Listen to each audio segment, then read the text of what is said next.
All right, let's pull back the curtain on a piece of everyday magic.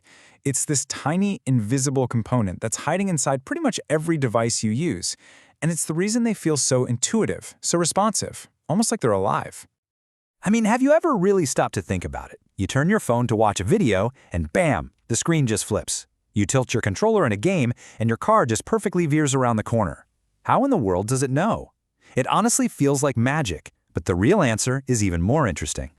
And you know, it's not just your phone's screen. This incredible bit of tech is hiding in plain sight absolutely everywhere.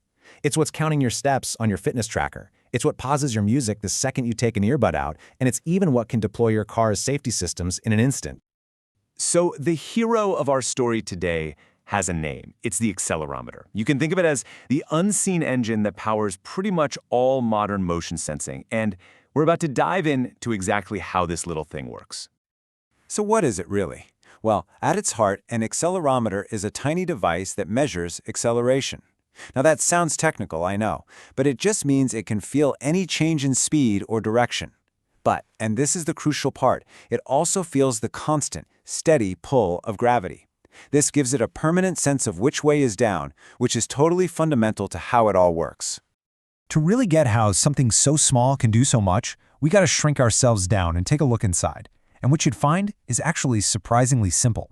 Just imagine a tiny microscopic weight, a little mass, held in place by even tinier, super flexible springs. Okay, picture this. Right at the very heart of the sensor, there's a tiny little weight. It's called a proof mass, and it's basically just hanging out in there, suspended, so it's free to move around just a little bit. And right here, this is the core principle, inertia. When you suddenly move your phone, the whole accelerometer chip moves with it, right? But for a split second, that little proof mass inside kind of resists the change. It lags behind. It's exactly like how your body gets pushed back into your seat when a car suddenly takes off. This is where the real magic happens. As that little mass shifts, it gets closer to some tiny electronic plates and further away from others. This change in distance is everything.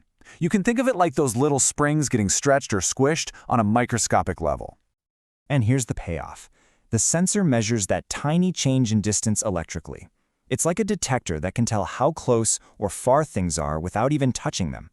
This creates an electrical signal. It's the language the accelerometer uses to talk to your phone's processor.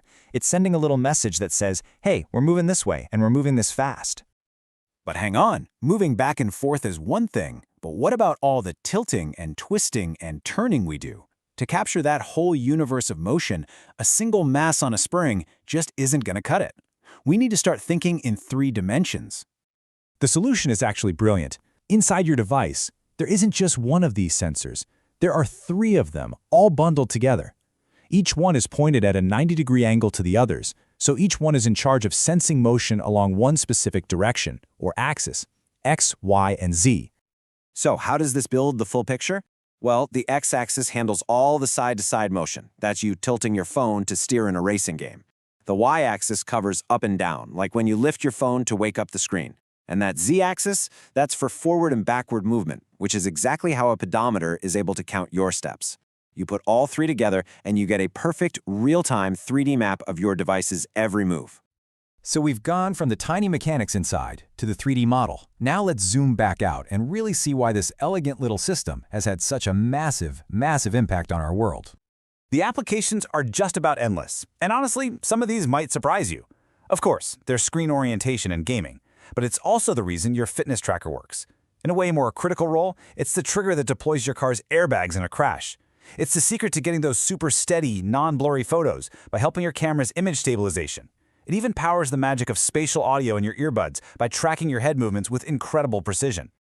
It's really incredible when you think about it. That simple, physical principle, a tiny mass just lagging behind for a split second. That microscopic shift is the foundation for a whole world of technology that we now completely take for granted. And that leaves us with a pretty fascinating thought. This technology is constantly getting better, more sensitive, smaller. So the real question is, as these sensors get even smarter and we keep embedding this sense of motion into everything around us, what new possibilities are we going to unlock? What will our world be able to sense next?